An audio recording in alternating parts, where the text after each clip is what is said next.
nanti panduan umum dari pelaksanaan MMD ya. Ini banyak rangkaian yang harus kita lakukan. Nah, ini setelah dari hari ini sosialisasi di fakultas, harapan kita nanti segera mendapatkan DPL dari program studi dan kemudian kita sosialisasi lagi, kemudian kita ke gubernur dan ke provinsi ya. Kemudian koordinasi lagi dengan pihak dari Pangdam ini, dari Danrem yang nanti akan mendampingi mahasiswa MMD di desa-desa yang ada di kawasan Malang sampai Banyuwangi. Nah, berikutnya saya sampaikan terima kasih pada Pak Jarwo CS ini yang telah mempersiapkan detail-detail spesifikasi dari MMD ini. Banyak perubahan ya dari KKN yang reguler menuju pada MMD ini yang nanti diharapkan akan menjawab tentang SDGs yang sangat diperlukan pada pembangunan zaman sekarang. Nah, demikian kami sampaikan dan dengan ucap bismillahirrahmanirrahim maka sosialisasi MMD hari ini kami nyatakan dimulai. Assalamualaikum warahmatullahi wabarakatuh. Terima kasih kami sampaikan kepada Bapak Dr. Insinyur Sisindi Wijana MS. Untuk kesuksesan acara pada hari ini, marilah kita awali acara ini dengan menundukkan kepala sejenak untuk bersama-sama berdoa menurut keyakinan masing-masing. Berdoa disilakan.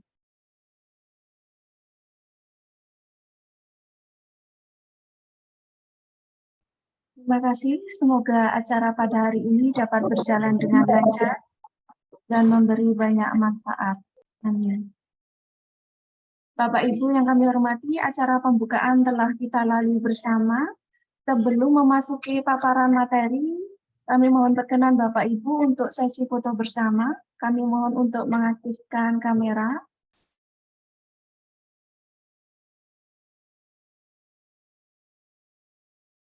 Kami hitung 1, 2, 3. Slide kedua Bapak Ibu, 1, 2, 3.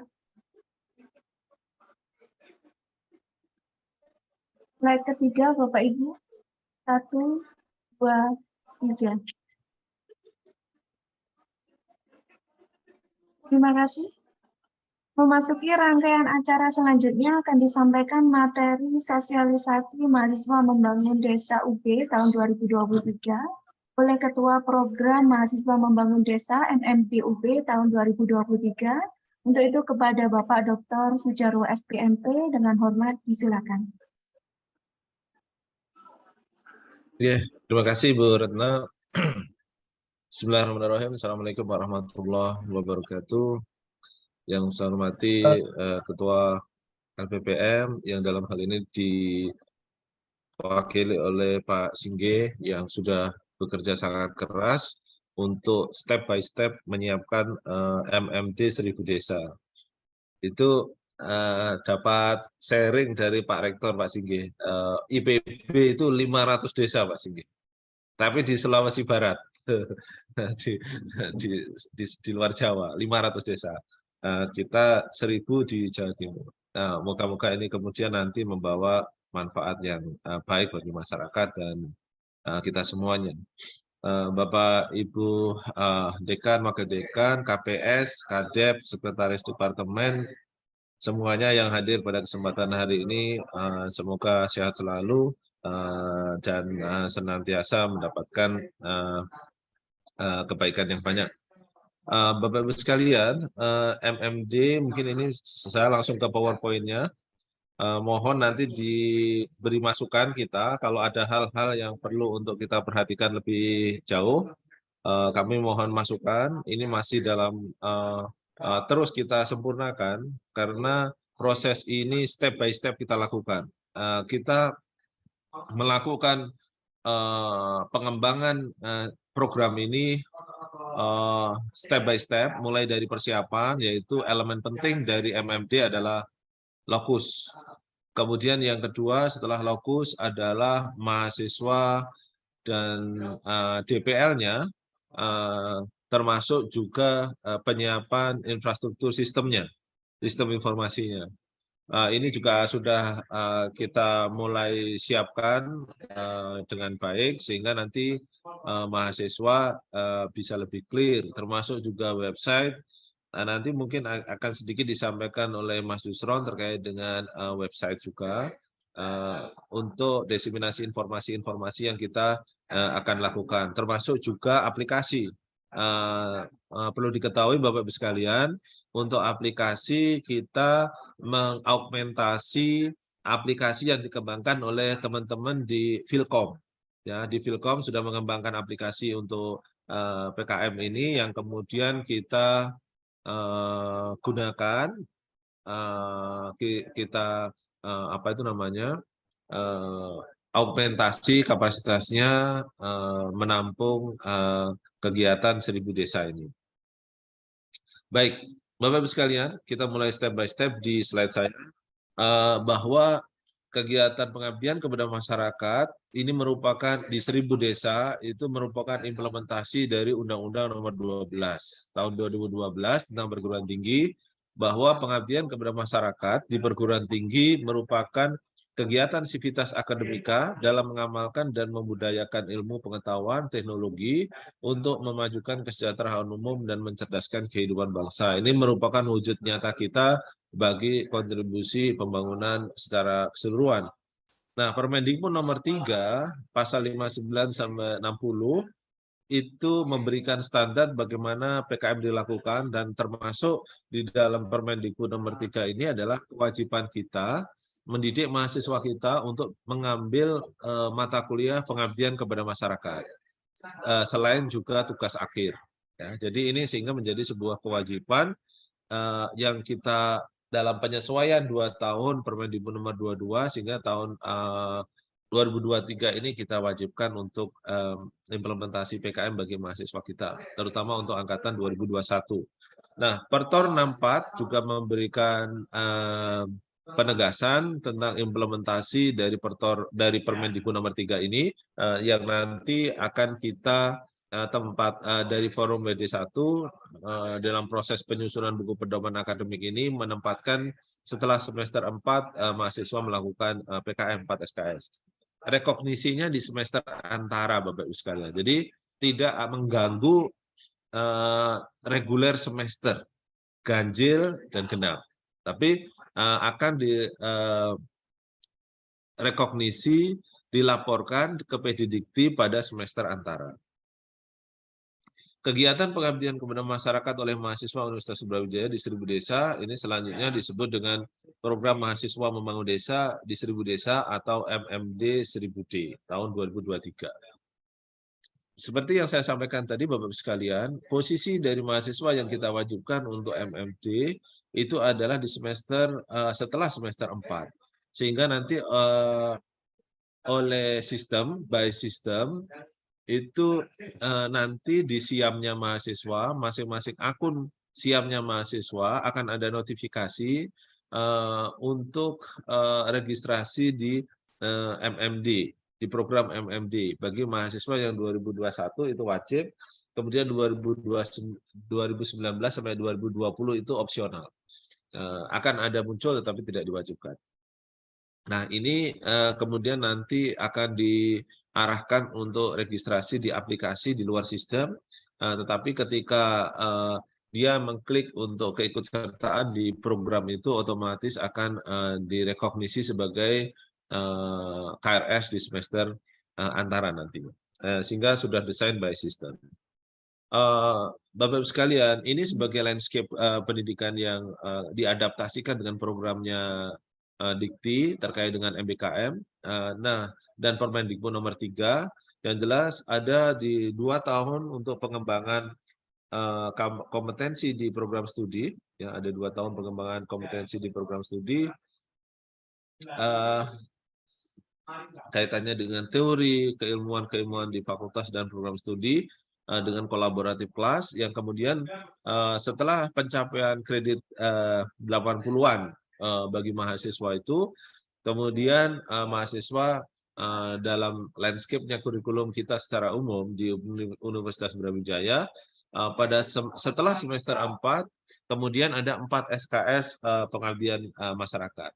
Pengabdian di masyarakat ini yang kemudian dikenal dengan MMD 1000D itu 1000 desa. MMD 1000 desa itu ada kalau di tingkat mahasiswa ada registrasi, tahap registrasi, kemudian ada tahap pembekalan. Pembekalan ini juga ada 2, ada pembekalan yang sifatnya umum terkait dengan soft skill, etika, teamwork building, dan lain sebagainya. Itu di Februari, kemudian pengembangan tema, pengembangan program yang tematik, itu nanti di sekitar Maret-April ya, sekitar Maret-April sebelum pelaksanaan di bulan Juni. Nah, pembekalan mahasiswa untuk pengembangan kompetensi ini menjadi sangat kritikal karena mahasiswa di semester 4 mungkin dari sisi teoritis memang sudah dapat, tapi dari bekal untuk applicable sesuatu yang applied nanti di masyarakat tentu masih agak kurang mantap, sehingga kemudian dimantapkan di pembekalan sebelum MMD dilakukan yang sifatnya tematik. Pelaksanaannya MMD sendiri tanggal 26 Juni sampai 6 Agustus 2023. Ya, jadi kenapa kok tanggalnya seperti itu? Kita memperhatikan registrasi mahasiswa Bapak Ibu. Karena mahasiswa registrasi saya agak kurang pasti waktunya, tetapi 6 Agustus adalah waktu yang ideal untuk berakhirnya MMD, sehingga mahasiswa nanti ada space waktu untuk registrasi di semester ganjil. Dan kenapa 26 itu adalah 26 Juni, itu karena setelah semester genap selesai. Nah, kemudian ada pelaporan, ujian, dan grading serta diseminasi. Agustus sampai 12 Oktober Bapak sekalian. Nah, 12 Oktober, kenapa 12 Oktober? Karena kita berharap penilaian itu selesai dan kemudian pada saat pelaporan PDDikti kita bisa melaporkan semester genap dan semester antara nanti di bulan Oktober ketika pelaporan PDDikti. Jadi sehingga ini semuanya bisa berjalan dengan baik, inline dengan jadwal-jadwal yang lain mahasiswa. Nah, Bapak Ibu sekalian, ini saya lanjutkan.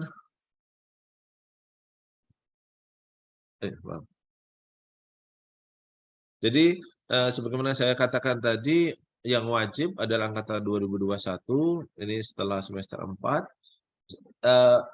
By system itu sudah dipasang rule-nya. Kalau kemudian memenuhi rules itu, mahasiswa akan pop up di SIAM-nya, itu eligible untuk MMD 1000 desa. Jadi otomatis akan pop up informasi itu di akunnya akun SIAM masing-masing mahasiswa. Ini adalah prosesnya. Jadi mahasiswa melakukan pendaftaran secara online di website itu memang ada ini formnya. Jadi di SIAM itu ada informasi spesifik aplikasi, linknya nanti disediakan di sana sehingga tinggal klik masuk ke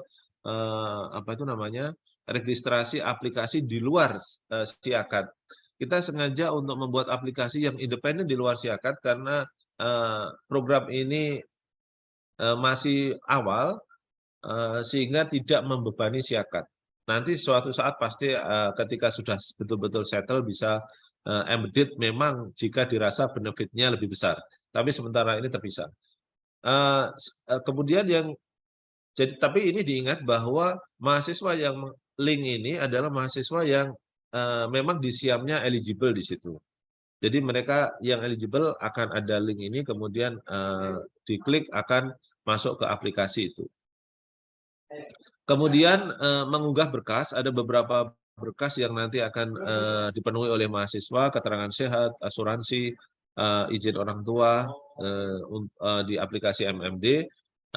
Kemudian ketika semuanya sudah terkumpul, sekitar tanggal 10-an Februari, insya Allah itu deadline-nya, maka kemudian kita punya list total mahasiswa, baik itu angkatan 2021, 2020 maupun 2019 yang mengambil program MMD ini.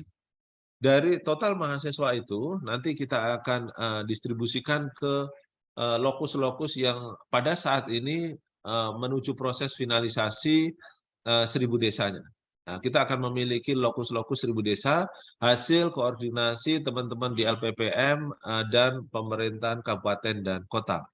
Nah, ini sudah mulai terkumpul, sehingga nanti by system juga akan di-matchingkan mahasiswa itu dengan lokusnya. Ada rule yang kita set, kemudian dengan cara tertentu kemudian akan terklasifikasi kepada lokus-lokus yang sudah ditetapkan tadi, dengan kesepakatan kabupaten dan kota. Nah, ada ini sebenarnya tidak inline dalam satu garis sebenarnya, tapi Bapak Ibu sekalian, ini kebetulan kita sertakan juga informasi itu. Nanti akan ada mahasiswa yang berperan sebagai koordinator di level desa, ada yang koordinator di level kecamatan, dan ada yang di level kabupaten. Nah, ini semuanya memiliki fungsinya masing-masing. Nanti kita akan ada seleksi. Pak Yusron juga sudah membuat sebuah mekanisme untuk menangkap mahasiswa-mahasiswa yang potensial untuk menjadi koordinator di masing-masing level. Jadi ada di koordinator desa, koordinator kecamatan, ada koordinator di level kabupaten. Karena jumlahnya banyak, ini menjadi sangat penting. Kemudian selanjutnya setelah ada lokus dan mahasiswanya, kemudian mahasiswa di-matchingkan dengan DPL. Ya, DPL ini dosen pembimbing lapang. Dosen pembimbing lapang di aplikasi ini akan di aplikasi ini DPL, lokus, dan mahasiswa itu berinteraksi. Karena sudah tahu lokusnya, berarti punya potensi untuk bisa berinteraksi dengan desanya. Nah, untuk pengembangan program, DPL di sini memiliki peran, punya otoritas untuk mengembangkan program seperti apa, bersama mahasiswa MMD yang ada di lokusnya itu. Nah, untuk mengembangkan program, nanti kita ada list tema, mungkin 1-40 kalau kurang lebih ya Bapak-Ibu sekalian. Ini listnya masih dalam proses, karena kita ini berjalannya waktu, kita step by step menyelesaikan tahapan itu. Nanti 1-40, sekitar 1-40 akan ada list temanya.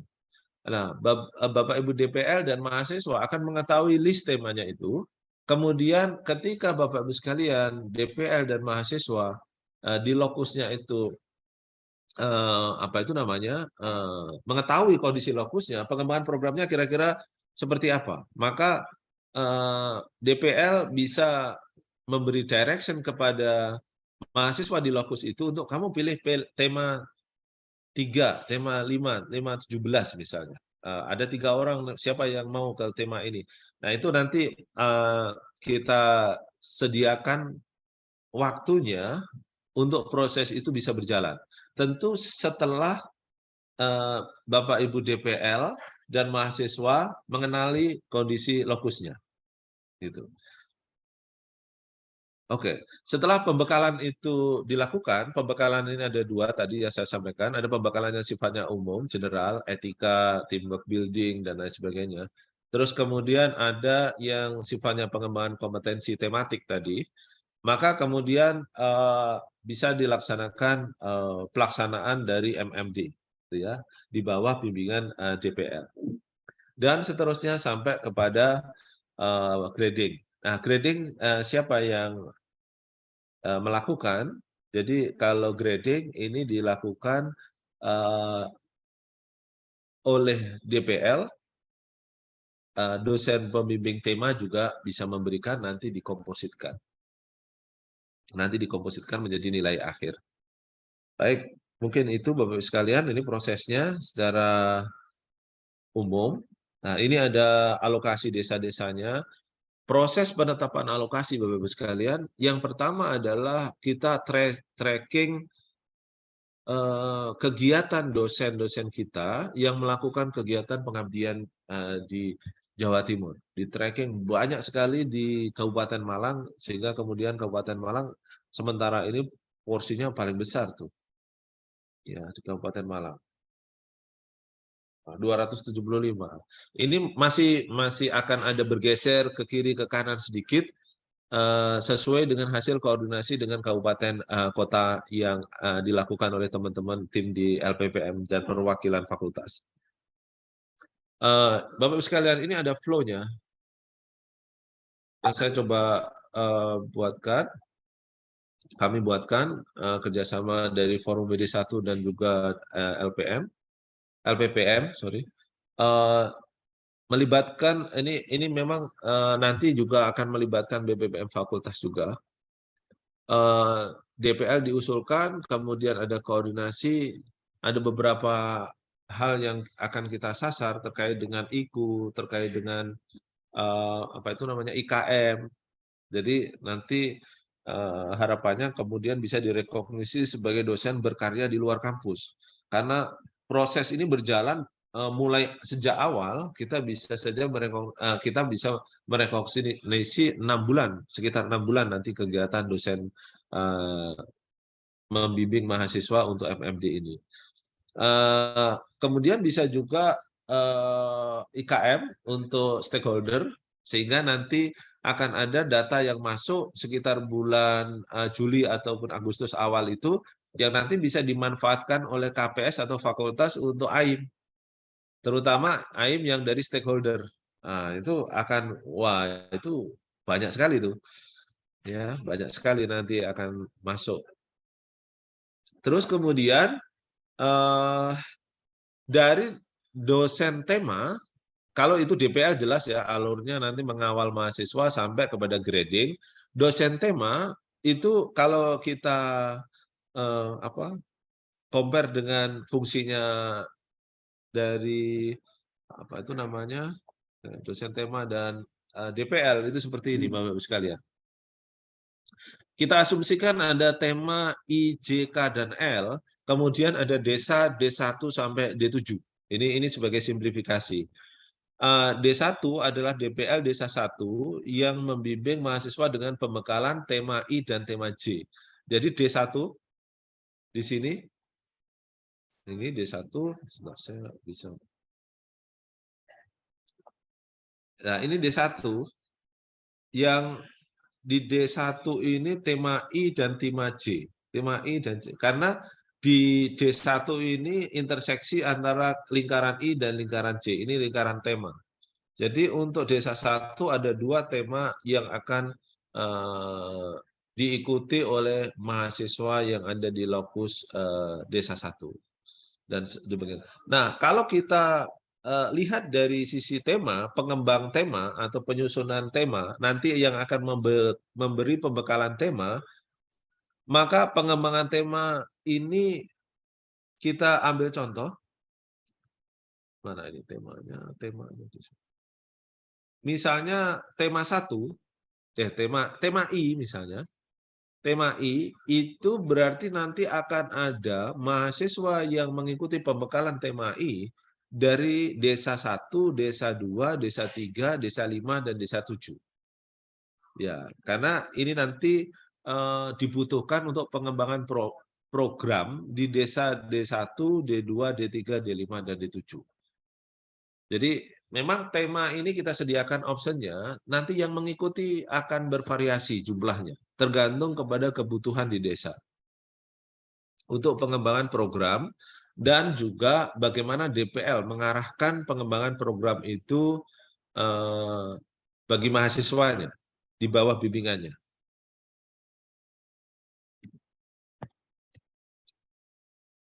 Tema besarnya Bapak-Ibu sekalian kalau kita bisa klasifikasikan, karena sasaran kita akan ada di SDGs. SDGs ini kemudian oleh Kementerian Desa yang menjadi partner dekat kita, selain juga pemberdayaan masyarakat desa, itu 17 itu kemudian dikembangkan menjadi 18, tapi yang 16 sama 18 sebenarnya adalah breakdown dari 16 ya, dari SDGs 16. Tidak ada masalah tentang itu. Tema besarnya tentang pengembangan kapasitas ekonomi, pendidikan, lingkungan sehat yang berkelanjutan, dan ini mohon maaf saya agak ketutup nih. Dan pengelolaan desa tangguh berkelanjutan. Ini kaitannya dengan pengelolaan kelembagaan. Bapak sekalian, ini nanti PowerPoint-nya bisa di share saja Pak Yusron nanti supaya tidak lama-lama saya presentasi, nanti kita bisa tanya diskusi, kita bisa diskusi. Jadi ini divisi pengembangan kapasitas ekonomi, ini ada goals yang dituju, kemudian outputnya. Ini alhamdulillah tadi barusan ketemu dengan Bu Dani dari FMIPA terkait dengan sertifikasi halal. Harapannya UMKM juga bisa mengakses sertifikasi halal itu, dan itu sosialisasi, pendampingan, bahkan mungkin sampai ke sertifikasi halalnya, jangan-jangan ini kita mampu untuk mendorong itu di UMKM-nya di Jawa Timur. Ini akan menjadi luar biasa kalau itu bisa terjadi. Dan saya punya harapan dan punya istilahnya ekspektasi itu akan bisa kita realisasi. Terus kemudian prioritas mahasiswa yang terlibat, sebenarnya ini hanya guidance umumnya, sebenarnya siapapun bisa saja terlibat, hanya kita prioritasnya mahasiswa mana lah gitu ya. Tapi tidak akan membatasi bagi siapapun yang ditugaskan oleh DPL untuk mengikuti tema-tema tertentu. Oke. Jadi ini tema besar Bapak-Ibu sekalian, tapi nanti akan ada breakdown temanya. Kalau di tema 1 ini pengembangan kapasitas ekonomi bisa di breakdown jadi banyak gitu ya. Totalnya mungkin sekitar 40-an. Ya. Terus kemudian ada quality education. Ini mungkin kalau boleh secara umum ya, ini teman-teman di FIB Ilmu Budaya yang akan menjadi leadernya ya, yang utamanya terkait dengan pengembangan kualitas pendidikan ini. Ada juga school watching, ini turunan dari kemarin MBKM Semeru, ini ternyata sangat bermanfaat bagi masyarakat, edukasi untuk untuk siswa ketika terjadi bencana, dan ini juga akan kita kembangkan lagi nantinya. Oke, ini divisi lingkungan sehat berkelanjutan, ini nanti dari prioritas mahasiswa yang terlibat, tentu ini pembekalan apa dan ini apa harapannya. Ini open untuk diskusi Bapak-Ibu sekalian, betul-betul ini merupakan milik kita bersama. Mari kita maksimalkan potensi yang bisa kita capai dari implementasi MMD ini. Kemudian ini pengelolaan desa tangguh, ada kaitannya dengan goals 12, 16, dan 17, outputnya terkait dengan pengelolaan administrasi, kelembagaan, pengembangan desa wisata, industri kreatif, pengembangan kolaborasi, dan kemitraan desa. Nah ini salah satu guidance kita untuk bagaimana tema itu mengadres isu SDGs. Sehingga nanti pelaporan-pelaporan yang dihasilkan oleh penyusun tema, termasuk juga nanti ke reportnya, itu bisa ditarik ke SDGs supaya nanti menjadi input bagi perankingan THE Impact Ranking yang address isu SDGs. Nanti di teman-teman LPM kaitannya dengan pemeringkatan, saya pikir input ini akan menjadi sangat baik bahwa UB berpartisipasi dari pengembangan SDGs, gitu ya. Itu internasional rekognisi kaitannya dengan ranking, saya pikir akan punya daya ungkit. Ini pengembangan modulnya, Bapak-Ibu sekalian. Sekali lagi nanti mohon bantuan Mbak Retno untuk share saja dari apa yang kita sudah diskusikan di PowerPoint ini, sehingga nanti bisa dicermati lebih baik dan kita bisa diskusi lebih ke diskusi begitu ya. Jadwal-jadwalnya sudah kita set Bapak-Ibu sekalian. Kita sementara ini memang sudah on the right track. Tetapi kaitannya dengan workshop buku panduan kita masih belum, karena teman-teman di WD1 baru saja datang, termasuk saya tadi malam, jadi ini agak mundur sedikit. Tetapi ini bagus karena kita terus melakukan akumulasi knowledge untuk desain dari MMD ini secara lebih fix. Ini terbukti tadi barusan ketemu dengan Institut Halal EHT, Halal Thayyib, ini kemudian sinergi dengan MMD, ini adalah bukti kita sudah mulai menggelinding bola saljunya, masing-masing unit ataupun fakultas yang memiliki upaya pengembangan Center of Excellence. Saya pikir ini menjadi sebuah menjadi sebuah tempat ya untuk bagaimana diseminasi itu bisa dilakukan sampai ke level masyarakat nantinya. Oke, sekalian saya pikir sementara itu mungkin Pak Yusron bisa menyambung kaitannya dengan website Pak Yusron. Oke, matur nuwun Pak Jarwo. Assalamualaikum warahmatullahi wabarakatuh. Salam. Selamat siang Bapak Ibu semuanya. Jadi saya Yusron, saya selaku Ketua Pusat KKN di LPPM UB. Saya ingin sharing ke Bapak Ibu semuanya sehingga nanti mungkin akan ada masukan dari Bapak Ibu semuanya mengenai website yang sedang dikembangkan oleh tim dari TIK. Jadi dalam website ini beralamatkan di mmd.ub.ac.id. Nah, nanti ini bisa untuk menjadi sebagai informasi awal nih Bapak Ibu semuanya untuk Bapak Ibu baik KPS, kemudian Ketua Departemen, kemudian Forum Modik 1 semuanya untuk digunakan sebagai informasi kepada mahasiswa ataupun nanti sosialisasi ketika akan disampaikan kepada dosen-dosen di departemen ataupun di program studi. Nah, di dalam website ini memuat yang pertama mengenai sekilas tentang program MMD, kemudian prinsip dasar, kemudian kompetensi, bidang fokus, dan juga luaran. Nah, di dalam sekilas mengenai kegiatan MMD, di sini disebutkan mengenai tujuan dari kegiatan MMD, kemudian siapa saja yang akan turut serta dalam kegiatan MMD. Di sini dijelaskan lebih spesifik mengenai dosen pembimbing lapang, kemudian ada masyarakat, baik itu mitra dan juga pemerintah, kemudian peran perguruan tinggi, dan juga tujuan dari MMD sendiri. Kemudian selanjutnya, untuk yang prinsip dasar dari kegiatan MMD ini, ada 5 prinsip dasar. Yang pertama adalah keterpaduan tridharma perguruan tinggi, interdisipliner, komprehensif, pragmatis, partisipatif, dan kolaboratif.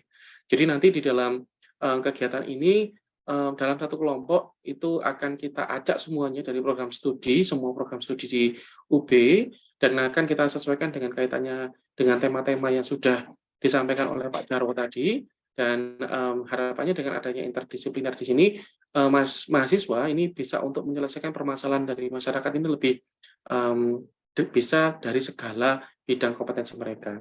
Nah, kemudian untuk kompetensi mahasiswa yang dibangun, ya, yang meliputi mahasiswa mampu menganalisa masalah dan juga potensi di masyarakat, kemudian mampu merancang program pemberdayaan, mengelola jejaring kerjasama interdisipliner, kemudian mahasiswa mampu untuk melaksanakan program pemberdayaan berbasis potensi dan juga kearifan lokal, dan mampu untuk menyusun pertanggungjawaban kinerja program.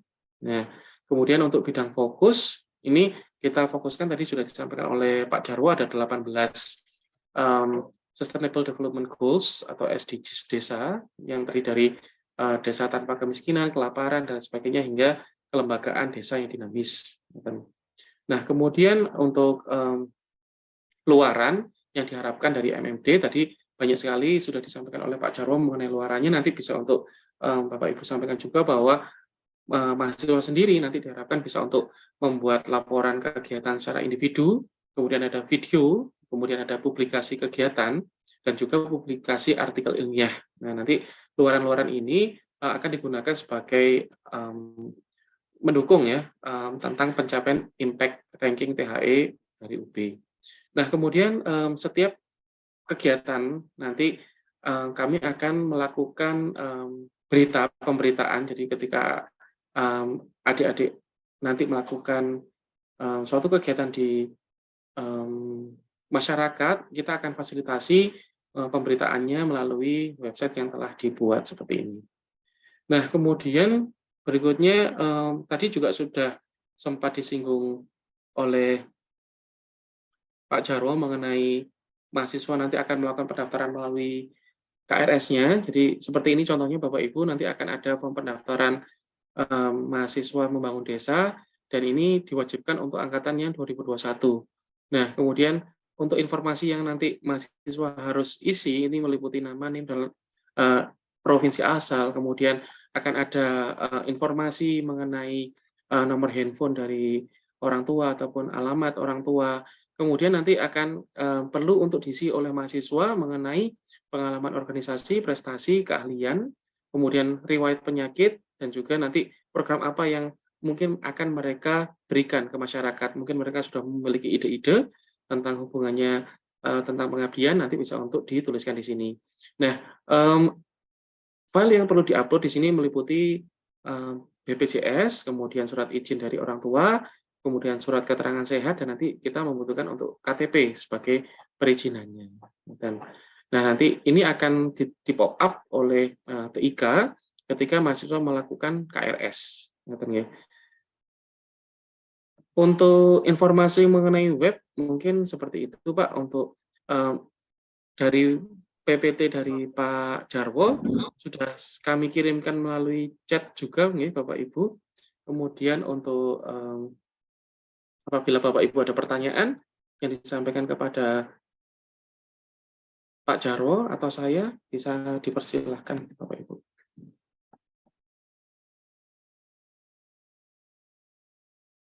Langsung saja, Pak Jarwo, ini ada pertanyaan untuk di kolom chat. Ada Pak Suseno tanya, untuk mahasiswa vokasi kami ada 2 program studi. D4, Pak. Yang D4. Monggo, Pak, bisa disampaikan langsung. Oh, nggih. Nggih, matur nuwun, Pak Yusron. Iya, Pak Ji. Assalamualaikum warahmatullahi wabarakatuh. Waalaikumsalam. Pak Jarwo, moga-moga ini berlangsung lancar dan maksimal ya untuk membangun desa. Ini Pak, ini kami kan untuk peserta MMD ini kan ada 2 program studi yang D4, Pak, yang memang kita sudah ada mata kuliah pengabdian masyarakat kepada masyarakat. Nah, kami selama ini ada kegiatan-kegiatan pengabdian masyarakat itu banyak anak-anak yang bantu untuk branding desa, kemudian digital marketing dan sebagainya. Nah, kira-kira Pak dari tema tadi untuk vokasi ke mana Pak nanti untuk pengelompokannya untuk tema. Matur nuwun Pak Jarwo. Nggih, matur nuwun Pak Seno. Mas Yusron langsung kah? Monggo Pak Jarwo bisa langsung dijawab. Oke, terima kasih Pak Seno. Jadi ini masih dalam proses suratnya. Kita akan meluncurkan selain DPL, dosen pembimbing lapang itu dengan kuotanya itu kita ada suratnya ke masing-masing fakultas. Mohon untuk bisa dibantu diselesaikan secepatnya. Syukur tanggal 23 sebagaimana deadline bisa dipenuhi.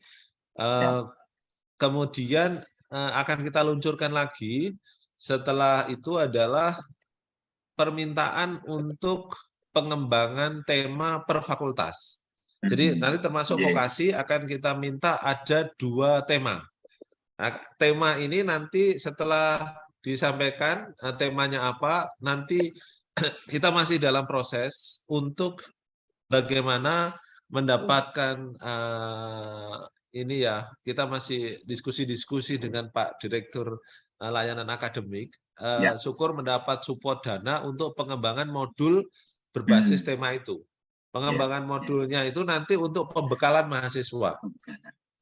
Jadi mahasiswa dari modul itu dibekalkan, modulnya dibekalkan kepada mahasiswa, terus penyusun modul itu sekaligus kira-kira membutuhkan data gini, dari tema, modul, terus ada survei kecil yang bisa dilakukan oleh mahasiswa. Survei ini nanti kita akan compile dan akan dilakukan oleh mahasiswa yang akan di lapang untuk mensupport data centernya UB. Data center UB itu nanti akan mengagregasi seluruh survei di 1000 desa dan bisa digunakan untuk dosen yang misalnya ingin publikasi menggunakan data itu. Semacam IFLS-nya UB. Jadi IFLS survei rumah tangganya UB begitu kan. Sehingga nanti yang mau publikasi apapun itu bisa mengambil data itu. Ribuan data nanti Pak Suseno. Harapannya seperti itu. Jadi sekali lagi kaitannya dengan tema nanti kita akan luncurkan surat ke fakultas untuk support 2 tema.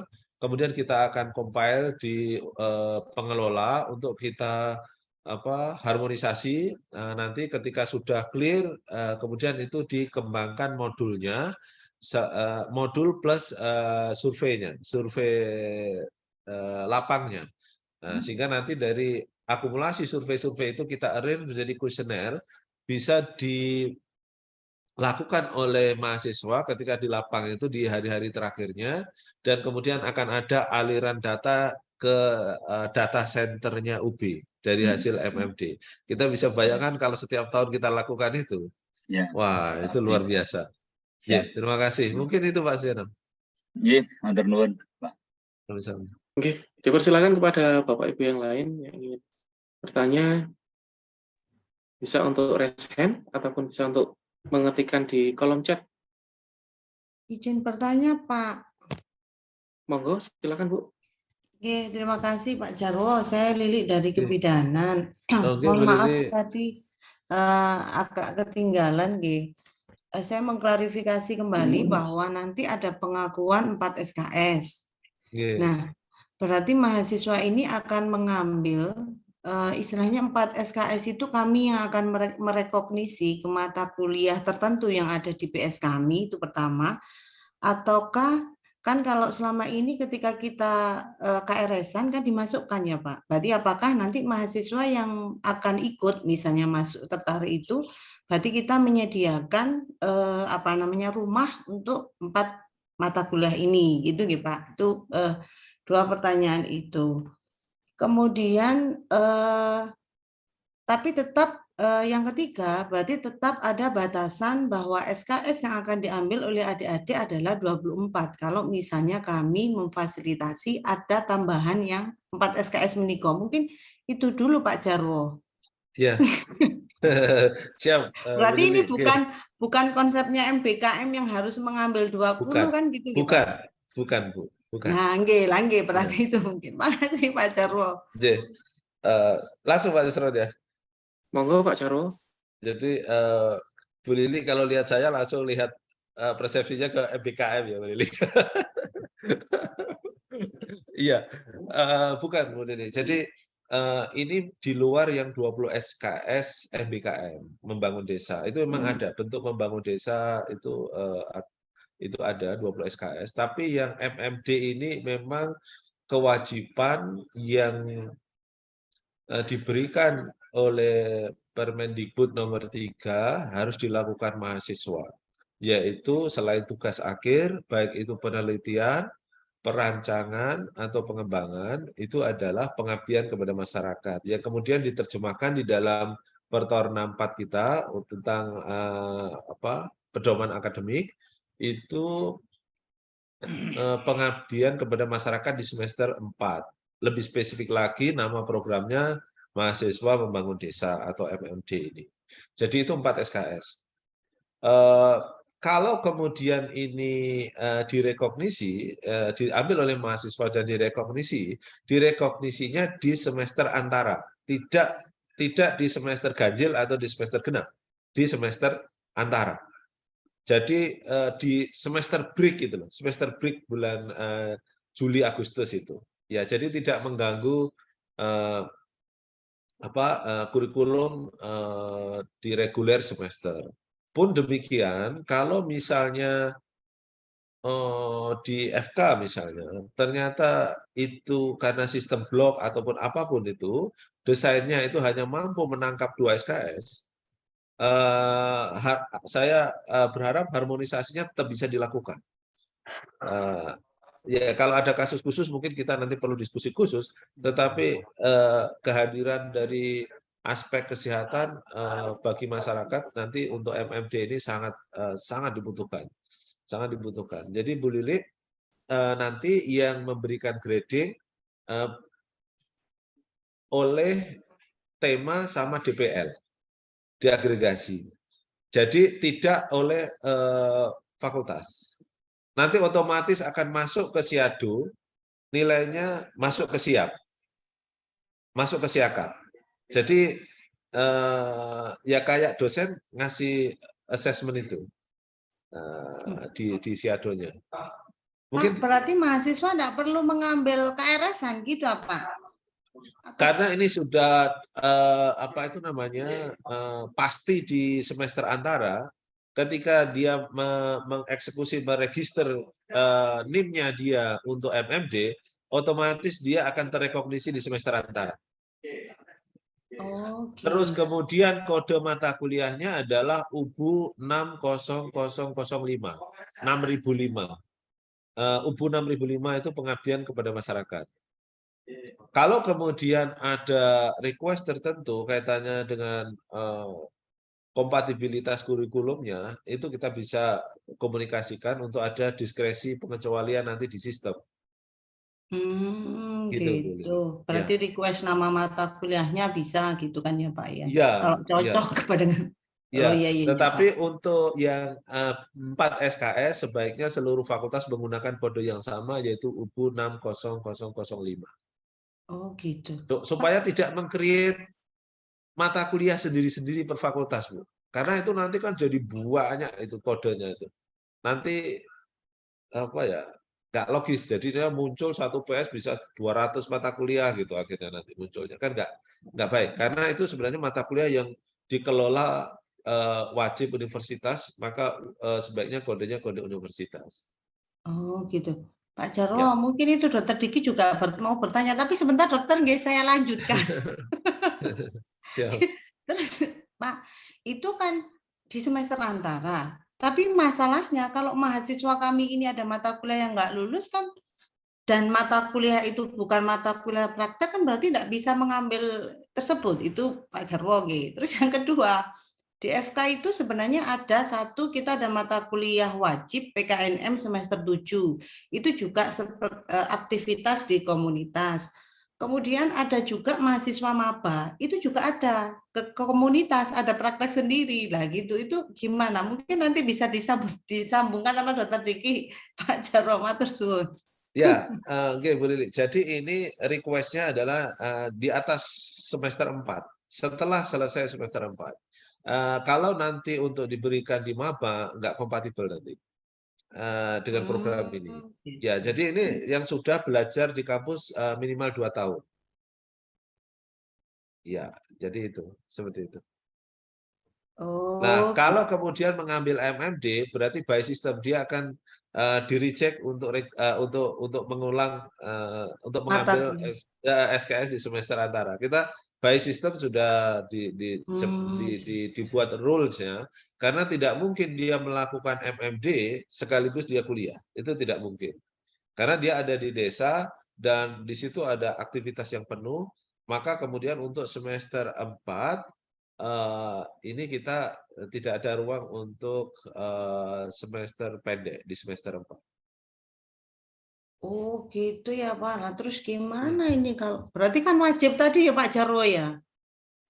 Kenapa? Nanti dibicarakan lah Bu, kalau memang ada Iya concern Pak, yang mungkin sepertinya harus memberatkan. Ya. beda gitu. Karena kalau di Ya. kami memang kita mahasiswa itu tidak boleh ada nilai E. Jadi Ya. memang nggak ada nilai E dan nilai D, sehingga semua minimal harus C. Makanya kesempatan adik-adik untuk perbaikan adalah mengandalkan di semester antara gitu. Mungkin yang untuk kesehatan bisa mereka dilakukan.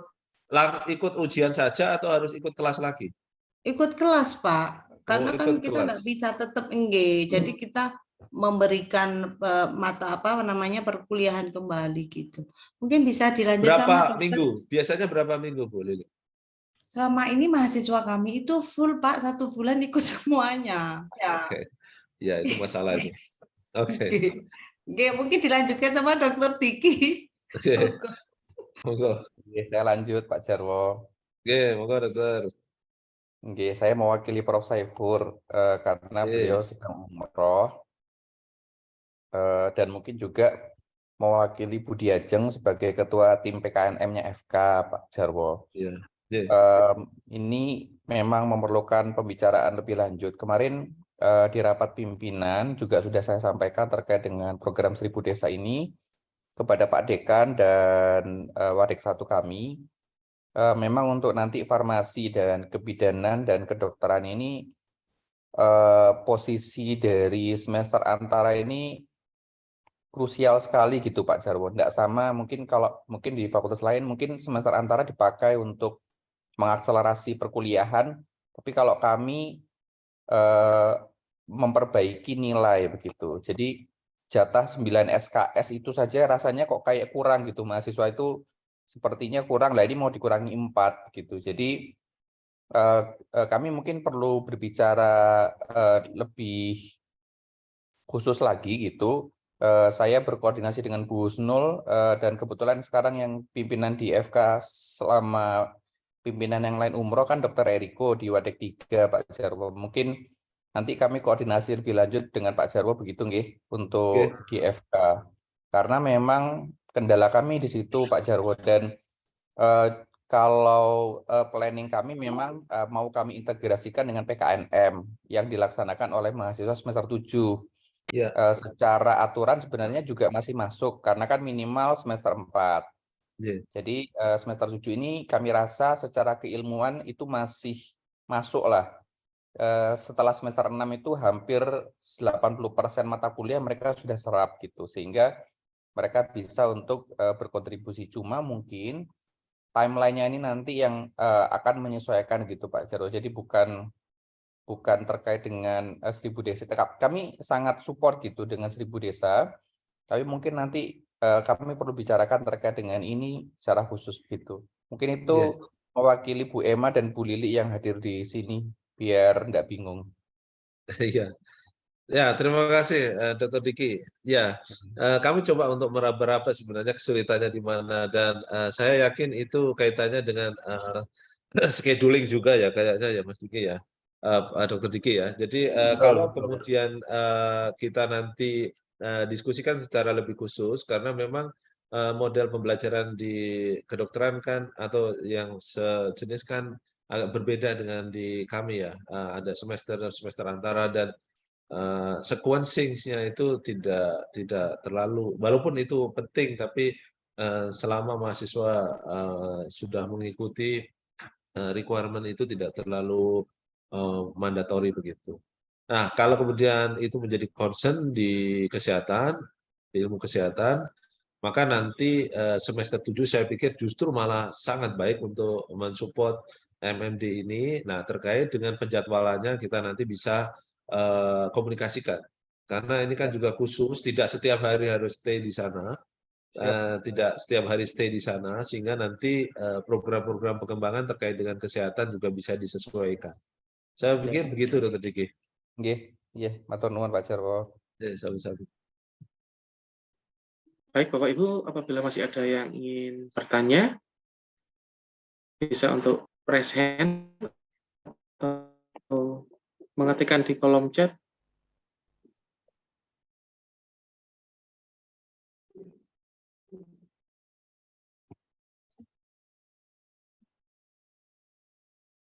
Sepertinya sudah jelas semua, Pak Jarwo. Iya, Mas Susran. Mungkin ini sedikit ya, Bapak-Ibu sekalian. Ada pusat studi yang kebumian dan kebencanaan. Kita nanti secara khusus akan request untuk memberikan pembekalan kepada mahasiswa, terutama untuk tanggap bencana seperti apa. Terus kemudian Bu Dani di Institut Halal Thayyibah, Halal Thayyib atau Halal Thayyibah, saya IHT lah begitu ya, Institut Halal itu sudah komunikasi dengan kami, dan kami sangat menyambut dengan baik untuk disinergikan programnya, sehingga nanti siapa tahu kita bisa mendorong untuk sertifikasi halal dari produk UMKM, bisa posting itu, sehingga kontribusi dari MMD bisa kelihatan begitu. Nah, bisa kelihatan begitu. Sehingga kalau ada ide-ide yang lain yang bisa disinergikan dengan kami, Terdengar Bumi, Pak Tibiani sudah dengan kita, inline dengan kita, bahkan kemudian ngefek ke ekspektasi yang lain, yaitu untuk mengembangkan IK-IK di kabupaten kota. Itu ada side effect yang lainnya, yang positif dari kegiatan MMD. Dan Bapak-Ibu sekalian, feel free untuk kontak saya jika ada ide-ide yang bisa disumbangkan untuk bagaimana MMD ini bisa lebih optimal lagi. Mungkin itu, terima kasih atas perhatian dan kesempatannya saya menyampaikan di sini. Saya kembalikan ke Pak Yusron dan Bu Retna. Pak Jarwo, kemarin saya masih ada satu pertanyaan Pak. Kalau seandainya kemarin kan dibagikan untuk kesediaan mengirimkan DPL, nggih. Nah, kemudian untuk DPL ini nanti sudah ada proporsinya. Kemudian untuk penempatannya itu seperti apa Pak? Apakah semuanya bisa ditempatkan di seluruh Jawa Timur, ataukah nanti akan ada screening lagi untuk DPL tersebut Pak? Untuk DPL ya, oke. Jadi DPL ini sebenarnya tidak ada persyaratan yang khusus selain memiliki kapasitas untuk membimbing mahasiswa MMD. Jadi memiliki kapasitas untuk membimbing mahasiswa MMD. Saya yakin semuanya punya kapasitas itu sebagai dosen di lingkungan Universitas Brawijaya. Pun demikian, sebelum implementasi dari MMD, kita juga ada koordinasi dengan DPL. Sehingga nanti kita tahu apa peran masing-masing, peran tema seperti apa, peran mahasiswa di lokus seperti apa, peran koordinator mahasiswa seperti apa, peran mitra seperti apa. Itu hopefully semuanya bisa clear sehingga MMD ini bisa berjalan dengan baik. Sekali lagi, DPL tidak punya syarat-syarat apapun, kecuali dosen di lingkungan Universitas Brawijaya. Kemudian kalau masalah penempatan, kita juga menyarankan, mohon maaf, tadi malam baru pulangnya agak bindeng suara. Kami menyarankan bahwa kami memprioritaskan bahwa DPL itu adalah dosen yang memiliki pengetahuan tentang lokus yang akan dikembangkan program bersama dengan mahasiswa. Jadi kalau misalnya saya dari Nganjuk, mungkin di Nganjuk dan lain sebagainya. Tapi itu pun masih sangat fleksibel, itu hanya sebuah upaya untuk mereduksi atau untuk meningkatkan efektivitas dari kerja MMD atau program efektivitas program dari MMD. Ketika sudah kenal sebelumnya, maka itu jauh lebih efektif untuk pengembangan program. Mungkin kalau ada sesuatu bisa ditambahkan, Mas Yusron atau Pak Sigi, monggo. Pak Jarwo, ada pertanyaan lain Pak. Ini untuk dari kolom chat ini dari Pak Abidin sama Bu Handayu. Jadi apakah MMD ini sama dengan KKN Pak? Kemudian memastikan lagi di sini apabila mahasiswa angkatan 2021 ini kan diwajibkan mengambil MMD Pak. Apakah diperbolehkan bagi mahasiswa angkatan 2021 untuk memilih ikut MMD atau KKN tematik atau KKN model lain Pak? Mungkin kalau sendiri di fakultasnya ada KKN yang lain gitu, apakah bisa Pak? Ya, jadi ini memang fasilitasi dari universitas untuk menguatkan, mengaugmentasi peran dari Universitas Brawijaya kepada masyarakat. Dukungan dari masing-masing fakultas sangat dibutuhkan untuk kita bersama-sama. Kalau kemudian mahasiswa itu ikut program yang lainnya, itu kita tidak bisa melarang karena itu keputusan ada di tangan mahasiswa dan masing-masing fakultas. Nah, cuma nanti karena di Permendikbud nomor 3 itu syarat wajib dari peraturan kementerian Dikti itu adalah tugas akhir dan pengabdian kepada masyarakat, maka itu akan menjadi constraint untuk kelulusan mahasiswa. Nah, sehingga selama kemudian nanti KKNT atau KKN model apapun yang kemudian direkognisi sebagai syarat wajib, karena di buku pedoman per tahun 64 itu pedoman akademik itu jelas pengabdian kepada masyarakat itu wajib bagi mahasiswa. Kalau nggak salah UPU 60005. Itu kalau kemudian kita patuh terhadap aturan itu, maka kemudian rekognisinya akan mengalir kepada UPU 60005 itu untuk menjadi syarat kelulusan dari mahasiswa. Implementasi Permendikbud nomor 3 tahun 2020. Jadi saya tidak bisa mengatakan itu dilarang karena Saya nggak boleh mengatakan itu. Tapi yang jelas Pak Rektor encourage untuk MMD ini bisa disukseskan oleh semua fakultas. Saya nggak bisa mengatakan itu dilarang. Terima kasih Mas Isra. Nggih, matur nuwun sangat. Mungkin ada tambahan dari Pak Singgih, Pak. Oke, jadi begini Bapak Ibu, untuk DPL itu sebetulnya tidak ada syarat khusus. Nah, sehingga semua sebetulnya bisa. Hanya yang perlu dipertimbangkan bagi dosen muda khususnya, kalau dia mau sebagai DPL itu banyak manfaat sebetulnya. Nanti wawasan ini kolaborasi antar fakultas bidang ilmu itu akan menjadi bagus, sehingga kemampuan kalau penelitian action research itu akan lebih bagus karena dia bisa melihat di lapangan tadi. Nah, bagi mereka juga perlu diingat bahwa sekarang kan untuk perbaikan sistem ini kan betul-betul pengabdian dan penelitian itu harus ada ya. Oleh sebab itu kalau ikut belajar dari DPL-MD maka dia akan berkembang. Bahkan tidak hanya profesor pengabdian yang fakultas yang kecil, dia bisa juga nanti melihat di lapangan, bisa join kira-kira dengan fakultas lain bagaimana memprogram MF, bagaimana DM, ya karena DM sekarang juga nanti akan segera minggu depan sosialisasi itu juga ada 2. Ada yang reguler itu untuk pemula dan yang pengembangan kemitraan itu semi kayak MF itu nanti untuk mereka yang sudah dapat 3 kali sebagai ketua itu ke sana. Jadi cepat atau lambat memang universitas nanti akan memfasilitasi dana, memfasilitasi kegiatan-kegiatan untuk mengembangkan kemampuan penelitian action research dan juga pengabdian pada masyarakat. Jadi melihatnya situ. Nah, kalau bagi mereka yang biasa di lapang, kalau kita kan desa itu kadang-kadang tempat rekreasi juga, tempat healing bagi mereka yang manula, nanti ada pariwisata, ada kuliner khas daerah, itu sebetulnya inspirasi yang luar biasa untuk pendidikan dan kemampuan kewirausahaan itu sebetulnya. Ya, itu nanti bisa diperkaya nanti waktu memberi kuliah itu wawasannya akan semakin bagus.